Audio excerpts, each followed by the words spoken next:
할렐루야. 예, 우리 함께 찬양하시겠습니다. 찬송가 302장입니다. 찬송가 302장. 주님께 귀한 것 드려. 302장입니다. 주님께 귀한 것 드려 젊을 때 힘다하라. 진리의 싸움을 할 때 열심을 내어라. 모범을 보이신 예수 급히 않으셨다. 그대의 충성을 다하여 주님을 섬기하라.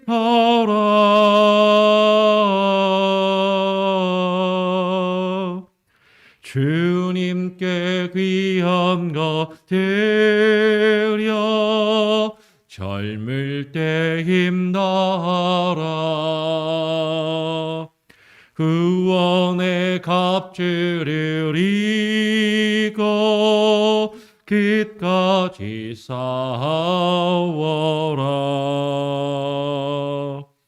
주님께 내 귀한 것과 내 맘과 내 생각도 주 위에 온 몸을 바쳐 힘다해서 이며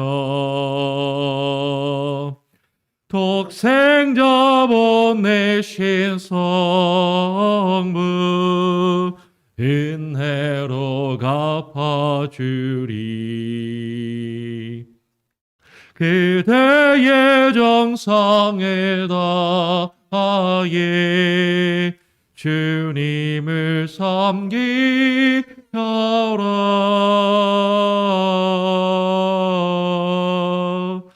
주님께 귀한 것 드려 젊을 때 힘나라. 구원의 값주를 이고 끝까지 싸워라.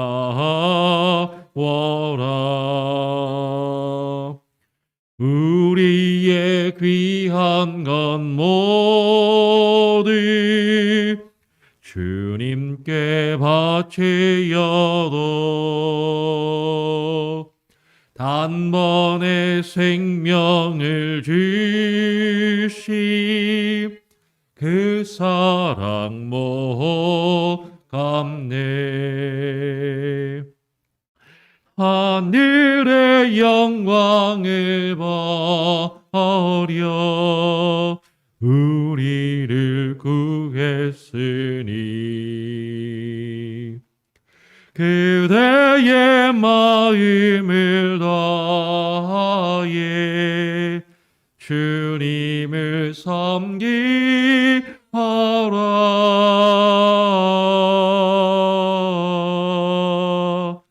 주님께 귀한 것 드려 젊을 때 힘다하라. 구원의 값주를 잊고 끝까지 싸워라.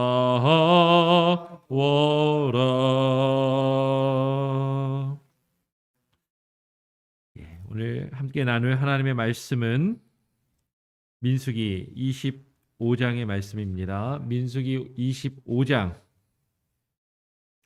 10절부터 13절까지의 말씀을 함께 교독으로 읽겠습니다. 민수기 25장 10절부터 13절까지의 말씀입니다. 제가 먼저 25장 10절을 읽겠습니다. 여호와께서 모세에게 일러 가라사대 제사장 아론의 손자 엘르아살의 아들 비느하스가 나의 질투심으로 질투하여 이스라엘 자손 중에서 나의 노를 돌이켜서 나의 질투심으로 그들을 진멸하지 않게 하였도다. 그러므로 말하라. 내가 그에게 나의 평화의 언약을 주리니 그와 그 후손에게 영원한 제사장 직분의 언약이라.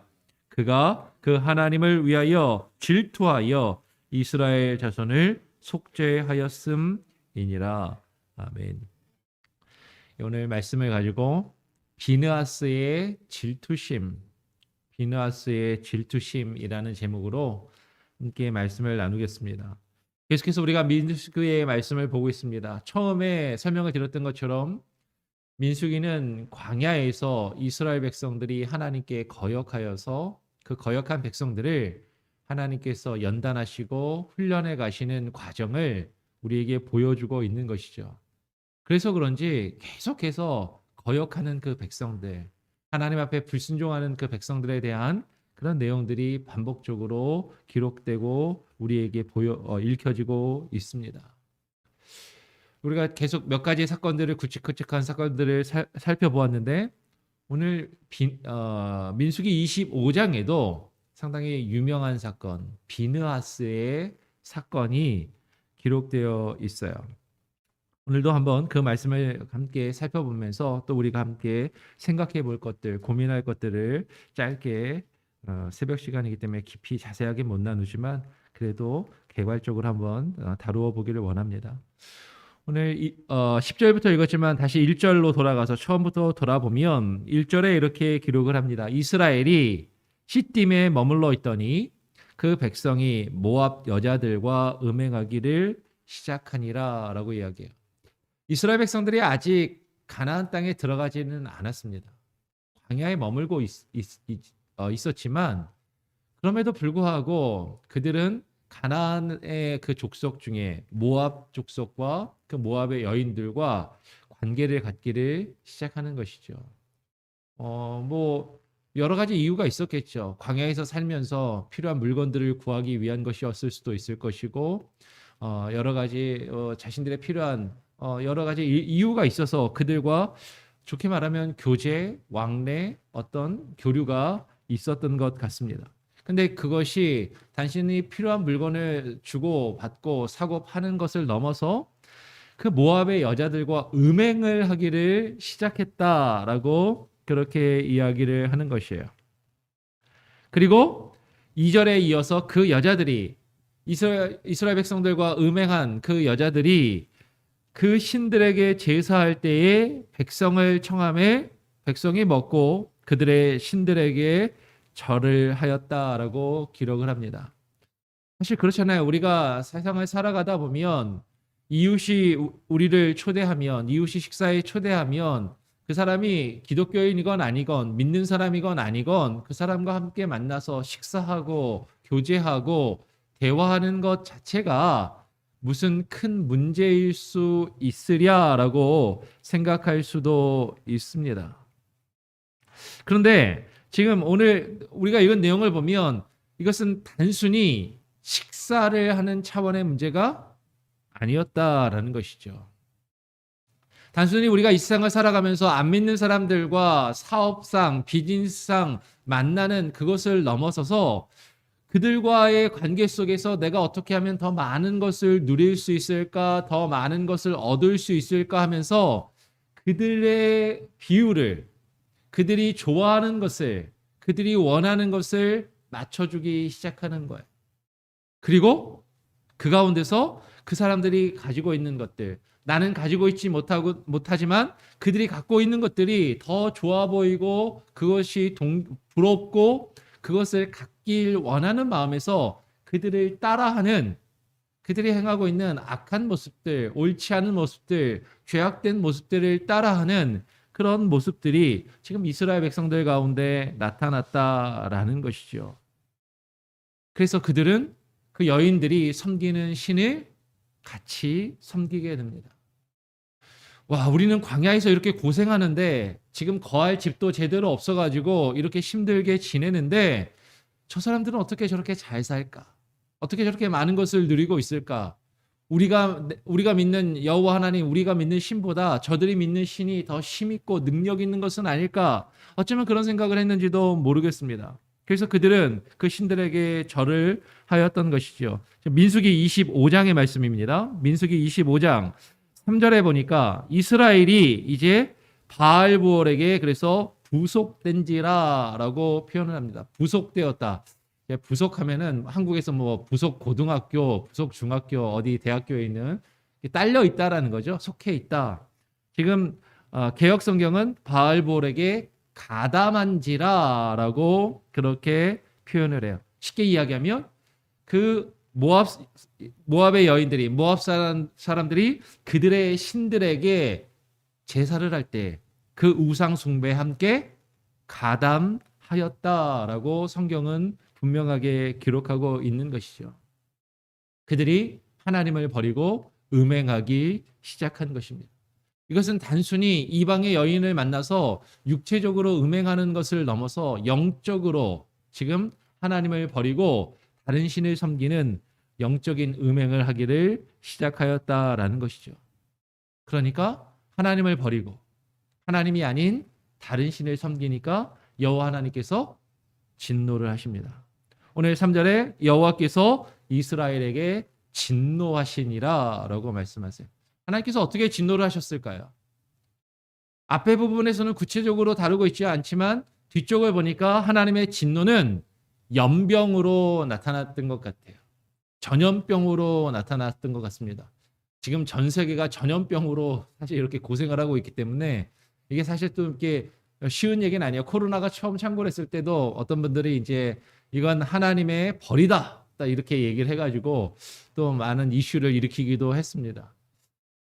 넓은 의미에서는 동의합니다. 넓은 의미에서는 분명히 우리가 이 세상이 인류가 하나님 앞에 범죄한 것을 하나님께서 깨닫게 하시고 경고의 메시지를 주시는 분명히 그런 차원이 분명히 있는 것 같아요. 그러면 코로나에 걸린 한 사람 한 사람이 다 하나님 앞에 죄를 지어서 하나님이 벌 주시는 거냐? 사실 우리가 그렇게 쉽게 단정적으로 이야기하기는 어렵죠. 그러나 넓은 의미에서 그 가운데서 하나님이 우리의 죄악과 우리의 허물과 우리의 잘못을 바라보게 하시기 원하신다라는 것은 우리가 생각해 볼 수 있을 것 같아요. 하여튼 지금 연병으로 하나님께서 전염병으로 그들을 치십니다. 우리 9절을 한번 볼까요? 25장 9절에 뭐라고 기록되어 있는지 한번 보겠습니다. 25장 9절입니다. 시작. 그 연병으로 죽은 자가 2만 4천 명이었더라. 이건 엄청난 숫자입니다. 당시에 60만 명이 지금 출애굽하여서 나왔는데 60만 명 중에 2만 4천 명이 지금 죽었다라고 이야기하는 것이에요. 상당히 많은 숫자가 죽은 것입니다. 지금 사실 코로나가 심각하다라고 이야기하는데 실제로 코로나에 전염돼서 죽는 그 숫자랑 근데 사실 어떤 사람들은 죽는 사람 그렇게 많지 않은데 이렇게 이야기하시는 분들도 있는 것 같아요. 근데 하여튼 지금 60만 명 중에 2만 4천 명이라는 엄청난 숫자가 죽었습니다.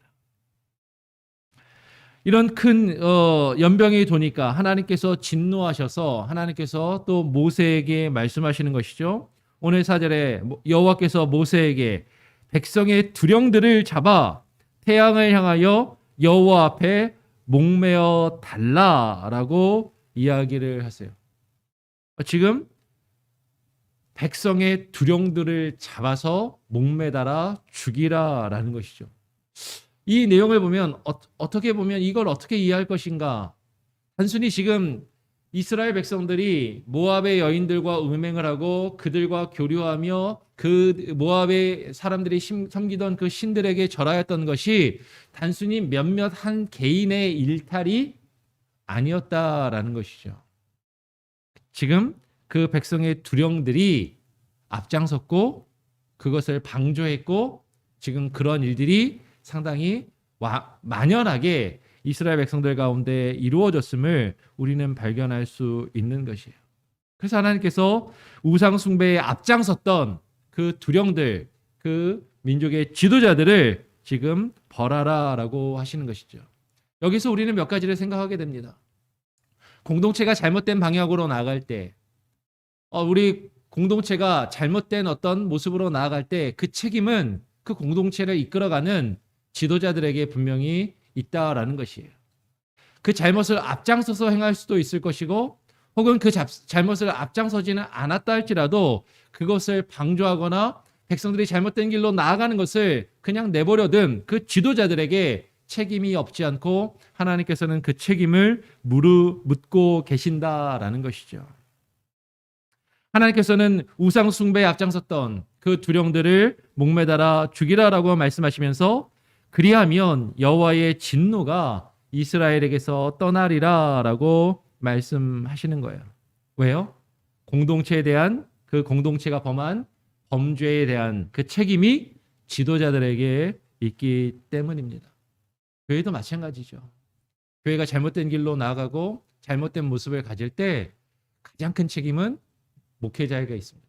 담임 목회자에게 있는 것이고, 그리고 또한 교회 하나님께서 세우신 리더십들에게, 장로들에게, 또 권사들에게, 재직들에게 그 책임이 없지 않은 것이죠. 그 책임이 지도자들에게 있기 때문에 오늘 또 이어서 5절에 모세가 이스라엘 사사들에게 말합니다. 여기서 사사들이라는 표현이 나와요. 사사들. 사사들이라는 건 우리가 가나안 땅에 들어간 이후에 사사기 할 때 나오는 그 사사랑 똑같은 표현이거든요. 그렇죠? 그래서 사사기를 나눌 때 그때 가서 좀 더 나누겠지만, 그러면 사사는요, 지금 모세와는 다른 지도자입니다. 모세와 같이 온 이스라엘 백성을 다 함께 이끄는 지도자, 혹은 그 이후에 생길 사울이나 다윗 같은 왕이 아니라 사사들은 지파들을, 혹은 그 몇몇 지파의 연합을 이끌어가는 지도자, 그리고 어떤 큰 이슈가 있을 때 그것을 해결하는 어떤 임시 temporary 어떤 포지션으로 그렇게 보는 것이 마땅하다라는 것이죠. 지금 출애굽에서 광야에서부터 사사들이 등장을 하고 있는 것을 보게 돼요. 그 사사들을 향해서 이제 이렇게 명령하십니다. 너희는 각기 관할하는 자 중에 바알브올에게 부속한 사람들을, 그 바알브올의 우상 숭배에 가담한 사람들을 죽이라라고 말씀하십니다.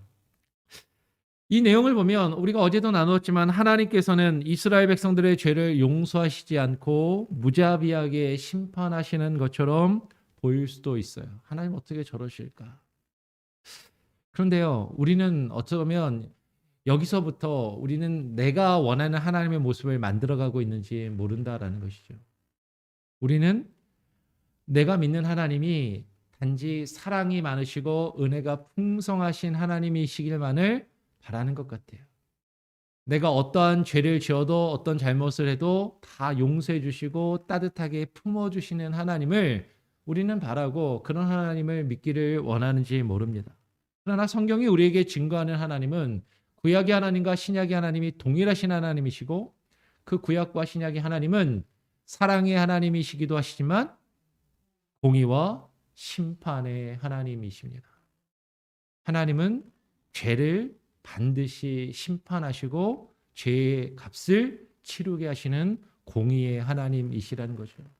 그래서 우리는 하나님을 두려워해야 하는 것입니다. 하나님이 좋고 하나님을 사랑하고 하나님에게서 평안함과 포근함과 위로를 우리가 경험하지만, 그러나 우리가 죄가 있을 때 그 죄를 하나님은 결코 그냥 내버려 두시지 않는다라는 것이죠. 하나님은 죄를 미워하십니다. 오늘 우리가 뒤에서도 이제 좀 더 나누겠지만 하나님은 질투의 하나님이신 것이죠. 하나님이 택하셔서 하나님이 구원하신 하나님의 사랑하는 그 백성들이 하나님만 사랑하기를 원하시는 거예요. 하나님을 사랑하고 하나님이 원하시는 하나님의 뜻을 이루기를 원하시는데, 그렇지 않고 범죄하여 다른 우상의 신들을 섬기며 다른 것들을, 하나님 외에 다른 것을 더 사랑하고 더 좋아하면 하나님은 거기에 대해서 질투하시는 인격적인 하나님이시라는 것이죠.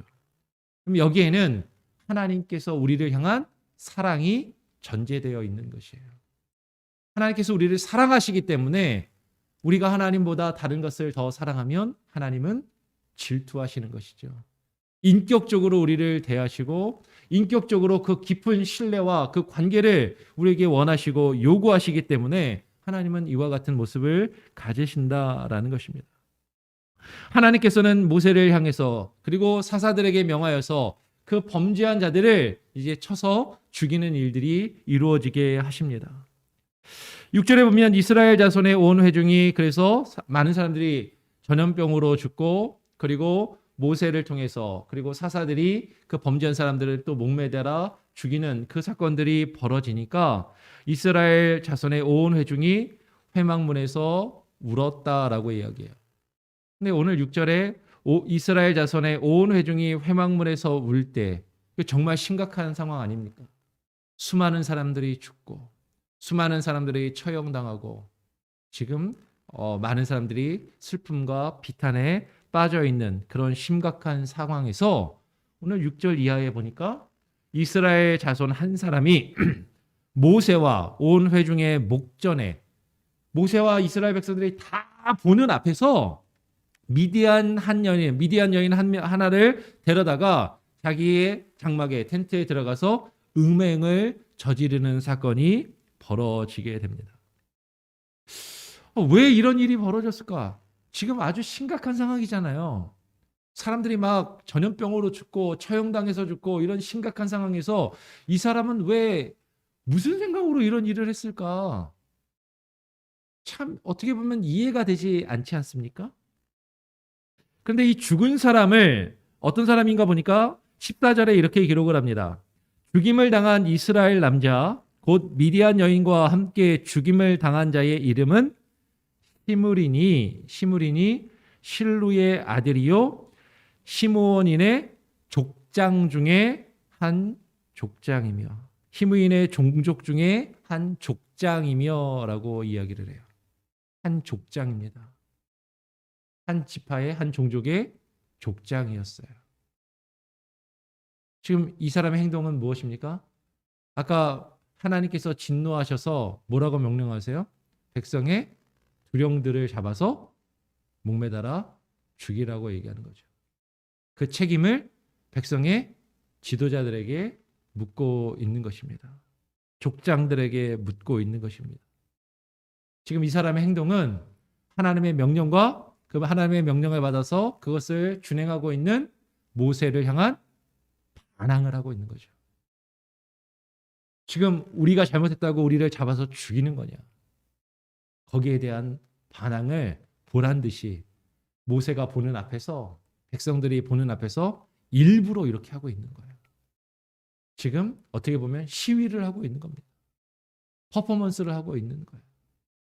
일부러 사람들을 모세를 향해서 반대의 모습으로 행하고 있는 것이죠. 이렇게 죄악된 모습을 나타낼 때 오늘 7절에 제사장 아론의 손자 엘르아살의 아들 비느하스가 보고 회중 가운데서 일어나 손에 창을 들고 그 이스라엘 남자를 따라서 그의 장막에 들어가서 이스라엘 남자와 그 여인의 배를 한꺼번에 꿰뚫어 죽입니다. 지금 이게 다 이해가 되시죠? 어린 아이들한테는 설명하기가 좀 어렵지만은 지금 남자와 여자가 같이 성적인 관계를 가져서 이렇게 포개져 있단 말이에요. 그러니까 창으로 한 번에 딱 들어서 그 둘을 한 번에 뚫어서 죽여 버렸다라는 것이죠. 두 사람이 죽으니 연병이 이스라엘 자손에게서 그쳤더라라고 오늘 성경은 이야기합니다. 지금 이 내용을 보면 우리는 한 가지를 발견하게 되는 거죠. 죄가 사라져야 하나님의 심판이 그치게 되는 겁니다. 죄의 문제가 해결되어야만 그 심판이 그쳐지게 된다라는 것이죠. 이렇게 두 사람을 죽인 비느하스의 행동을 칭찬하면서 여호와께서 모세에게 일러 가라사대 뭐라고 말씀하십니까? 11절 다 같이 한번 읽어보겠습니다. 11절을 한 목소리로 읽어보죠. 11절 시작. 제사장 아론의 손자 엘르아살의 아들 비느하스가 나의 질투심으로 질투하여 이스라엘 자손 중에서 나의 노를 돌이켜서 나의 질투심으로 그들을 진멸하지 않게 하였도다. 이 나의 질투심은 아까도 말씀드린 것처럼 하나님의 질투심. 하나님께서 그 택하신 백성을 향한 사랑의 마음이 기본적으로 깔려 있는 그 질투심입니다. 죄악을 미워하시는 하나님의 마음. 지금 그 하나님의 질투심으로 비누아스가 하나님의 그 질투심으로 죄악을 미워하고 있는 것이죠. 그리고 이 질투심은 열심으로 번역되기도 해요. 젤롯, 열심. 하나님의 열심으로 질투하여서 열심을 내어서 그 죄의 문제를 해결하고 있다라는 것이죠. 하나님 앞에 우리가 범죄한다면 하나님은 하나님의 그 질투심으로 그들을, 그 백성들을, 그리고 우리들을 진멸하실 수밖에 없는 공의의 하나님이십니다. 그런데 하나님의 그 열심이, 하나님의 그 질투심이 또 우리를 사랑하셔서 구원의 길을 여시는 거죠. 그게 뭐예요? 죄의 문제를 해결하시는 거예요. 그 죄를 사라지게 하시는 것입니다. 근데 이제 여기까지 이제 살펴보면 우리가 다 많이 아는 이야기 있는데, 여기까지의 이 사건을 가지고 이제 어떻게 이해를 하고 해석하며 적용할 것인가, 이렇게 이해하고 해석할 때가 종종 있는 것 같습니다.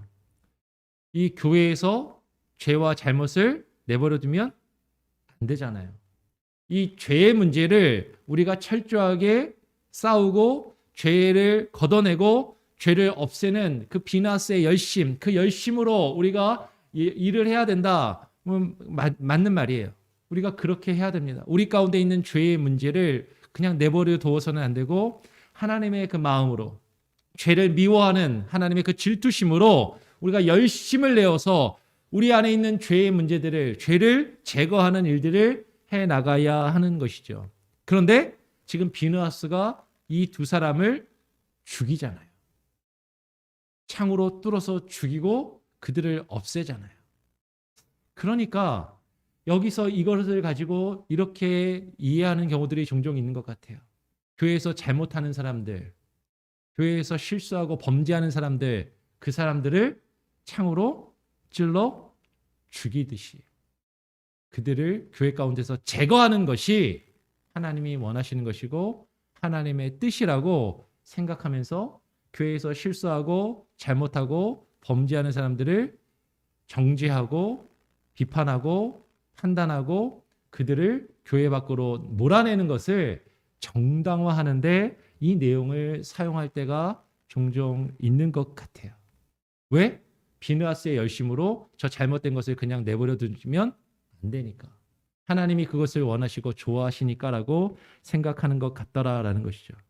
그러나 지금 이 비느하스의 사건에는 우리가 좀 더 생각해야 되는 더 깊은 의미가 있습니다. 분명히 우리 가운데서 죄를 제거하기를 하나님이 원하세요. 그런데 그 죄를 제거하는 모습이 내가 다른 사람을 판단하고 정죄하며 그들을 아프게 하고 죽이는 것이 정당하다라고 말씀하시기 위해서 이 내용이 기록된 것은 아니다라는 것이죠. 그 뒤의 내용을 보면 우리가 발견하게 됩니다. 12절을 보니까 이렇게 말씀하십니다. 그러므로 말하라. 내가 그에게 나의 평화의 언약을 주리니 라고 이야기하세요. 하나님께서 비느하스에게 평화의 언약을 주신다라고 말씀하십니다. 그런데 그 언약의 내용이 무엇인지를 한번 살펴보아야 하는 것이죠. 13절 같이 한번 읽어볼까요? 13절입니다. 함께 읽겠습니다. 시작. 그와 그 후손에게 영원한 제사장 직분의 언약이라. 그가 그 하나님을 위하여 질투하여 이스라엘 자손을 속죄하였음이니라. 하나님께서 비느하스에게 말씀하시는 것은 영원한 제사장 직분의 언약을 주십니다. 분명히 비느하스는 아론의 손자로서 제사장이 맞아요. 아론의 후손이었기 때문에 그가 제사장이었고, 그리고 하나님께서 비느하스에게 영원한 제사장에 대한 언약을 주셨으니까 이 영원한 제사장의 언약은 비느하스와 아론의 어떤 반차를 따르는 제사장들에게 주셨다라고 우리가 그냥 쉽게 생각할지도 모르겠습니다. 그런데 여러분, 역사적으로 실제적으로 아론의 반차를 따르는 그 제사장의 직분이 영원했습니까? 구약 시대 신약 시대로 넘으면 그냥 제사장 다 없어졌잖아요. 지금 이스라엘에 유대인들이 있지만 제사장이, 성전에서 제사 드리는 제사장은 없어요. 자칭 제사장은 있는지 모르겠지만 정식으로 구약 시대에 그런 제사장은 없습니다. 아론의 반차를 따르는 제사장직은 구약 시대에 끝나고 지금은 없는 직분이에요. 그러면 하나님께서 아론에게 말씀하신 영원한 제사장 직분의 언약은 거짓 약속입니까? 이루어지지 않은 것입니까? 그러면 이것을 우리가 어떻게 이해할 수 있느냐라는 것이에요. 이스라엘 자손의 죄를 속죄하는, 이 뒤에 있는 표현이 상당히 중요해요. 이스라엘 자손을 속죄하였음이니라. 이스라엘 자손의 죄를 속죄하는 이 영원한 제사장 직분의 언약은 구약의 아론의 반차를 따르는 제사장을 말하고 있는 것이 아니다라는 거예요. 이 영원한 제사장 직분은 아론의 반차가 아니라 멜기세덱의 반차를 쫓아 이루어지는 영원한 제사장을 말합니다. 시편 110편 4절과 5절에 보면 시편 110편에서 다윗이 내 주라고 고백하는 이를 향해서 하나님이 말씀하시는 내용이 나와요. 시편 110편 4절 5절 제가 읽어보면 여호와는 맹세하고 변치 아니하시리라 이르시기를 너는 멜기세덱의 반차를 쫓아 영원한 제사장이라 하셨도다. 주의 우편에 계신 주께서 그 노하시는 날에 여러 왕을 쳐서 파하실 것이라 라고 이야기합니다. 시편 110편은 물론 학자들마다 여러 해석의 견해가 있지만 일반적으로 정통적으로 보수적인 진영에서는 메시아닉 싸움으로 여겨져요. 메시아 시로 이해가 됩니다. 그래서 지금 다윗이 주라고 고백하고 있는 주의 우편에 계신 주, 처음에 나오는 주는 여호와 하나님을 말하는 거죠. 아도나이, 주라고 유대인들이 읽으니까 그 아도나이의 우편에 계시는 또 아도니, 나의 주가 있다라는 거예요. 그게 누구예요? 앞으로 오실 메시아를 다윗이 고백했다라는 것이죠.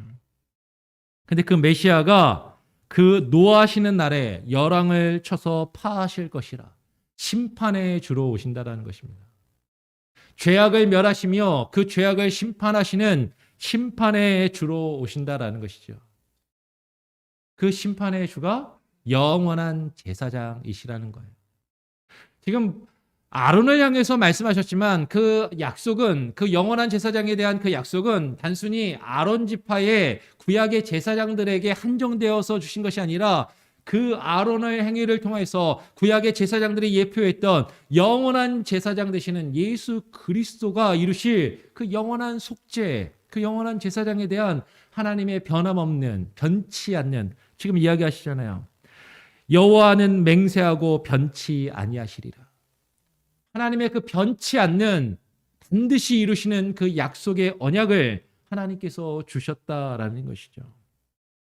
주의 우편에 계신 주, 그 멜기세덱의 반차를 쫓는 영원한 대제사장 되시는 그분이 바로 누구시라고요? 예수 그리스도이심을 히브리서가 우리에게 너무나도 잘 증거해주고 있는 겁니다. 우리 마지막으로 히브리서를 한번 보고 말씀을 정리하겠습니다. 히브리서 7장에서 10장까지의 내용을 보면 바로 예수 그리스도께서 멜기세덱의 반차를 쫓는 영원한 대제사장이심을 우리에게 증거해 주고 있어요. 히브리서 10장으로 가겠습니다. 히브리서 10장 12절부터 14절까지 3절인데요. 약간 길지만 히브리서 10장 12절 같이 한번 읽어보겠습니다. 10장 12절 읽고 제가 13절 읽고 14절 같이 읽겠습니다. 10장 12절 시작. 오직 그리스도는 죄를 위하여 한 영원한 제사를 드리시고 하나님 우편에 앉으사 그 후에 자기 원수들로 자기 발등상이 되게 하실 때까지 기다리시리니 14절 같이 읽습니다. 저가 한 제물로 거룩하게 된 자들을 영원히 온전케 하셨느니라. 오직 그리스도는 죄를 위하여 여기서 한이라는 것은 단번의 제사를 이야기하는 것이에요. 하나의 제사가 아니라 단번에 영원한 제사를 드리시고 저가 한 제물로, 여기서 한 제물은 유일한 자신의 몸으로, 유일한 그 단번의 제물이 되신 자신의 몸으로서 거룩하게 된 자들을 영원히 온전케 하시는 그 영원한 속죄의 제사를 이루셨다라는 것이죠. 그 예수 그리스도께서 자기 원수들로 자기 발등상을 대게 하실 때까지, 심판의 주로 오셔서 심판을 하실 때까지 그 모든 것들이 온전히 이루어짐을 이야기합니다. 여러분, 그러면서 오늘 히브리서 10장 12절이 말하고 있는 표현을 우리는 기억해야 돼요. 오직 그리스도는 죄를 위하여 한 영원한 제사를 드리시고, 쉽게 말하면 오직 예수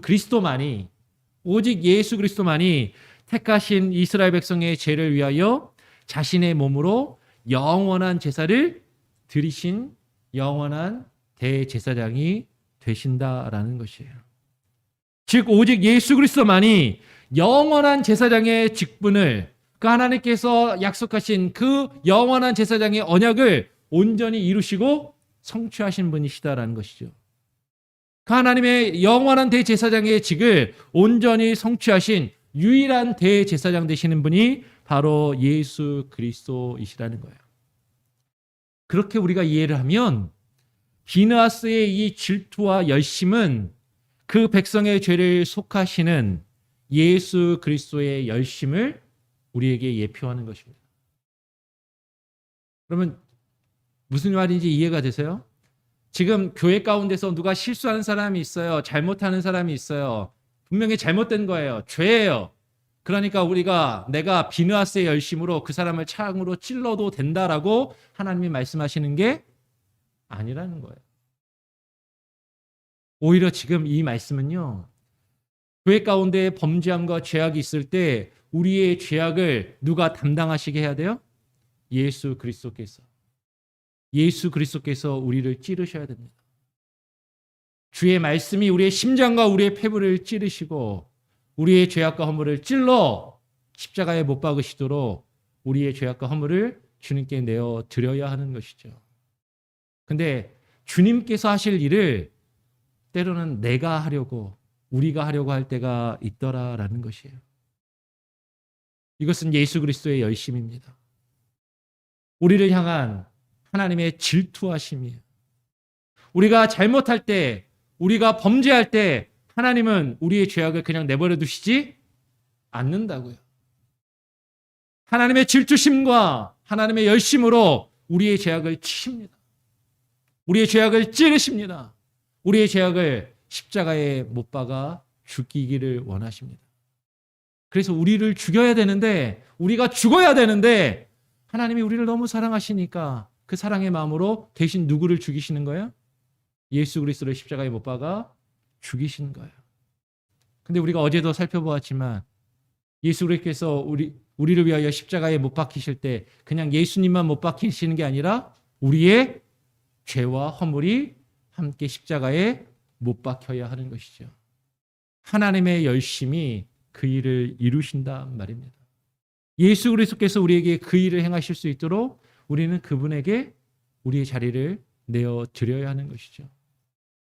여러분, 이 내용을 기억하시면서 정말로 영원한 대제사장 되시는 그 예수 그리스도께서 그 예수 그리스도의 열심으로 하나님의 그 구속을, 온전한 영원한 구속의 역사를 이루실 수 있도록 우리 자신을 주님 앞에 겸손히 내어 드릴 수 있는 저와 여러분이 될 수 있도록, 그리고 우리가 그와 함께 우리 공동체 안에 있는 죄의 문제들에 민감하게 반응하면서 그냥 그걸 내버려 두라는 얘기가 아니에요.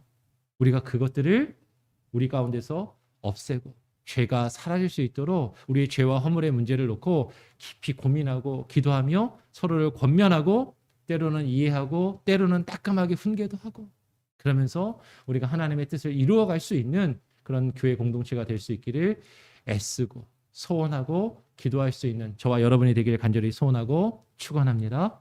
아멘. 우리 같이 찬송가 395장을 찬양하겠습니다. 찬송가 395장입니다. 너 시험을 당해. 395장입니다. 너 시험을 당해.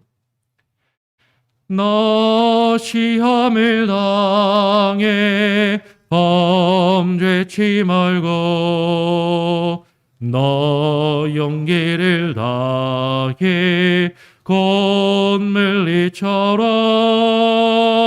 너 시험을 이겨 새 힘을 얻고 주 예수를 믿어 늘 승리하라. 우리 구주의 힘과 그의 위로를 빌라 주님 내 편에 서서 항상 도우시리.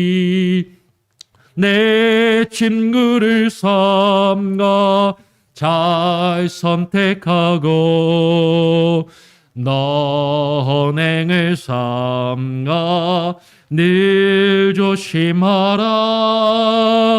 너 열심을 다해 늘 충성하고 온 정성을 다해 늘 봉사하라. 우리 구주의 힘과 그의 위로를 빌라 주님 내 편에 서서 항상 도우시리. 잘 이기는 자는 상 주시리니. 너 낙심치 말고 늘 전진하라. 내 구세주 예수 힘 주시리니. 주 예수를 믿어 늘 승리하라. 우리 구주의 힘과 그의 위로를 빌라 주님 내 편에 서서 항상 도우시리. 예, 기도 제목을 나누겠습니다. 우리는 하나님의 속성, 하나님의 성품을 온전히 해야 하는 것이죠. 하나님은 사랑의 하나님이시지만 또한 공의와 심판의 하나님이십니다. 하나님은 우리의 죄를 그냥 내버려 두시는 법이 없는 것이죠. 우리가 그것을 안다면 하나님을 두려워하고 경외할 수밖에 없습니다.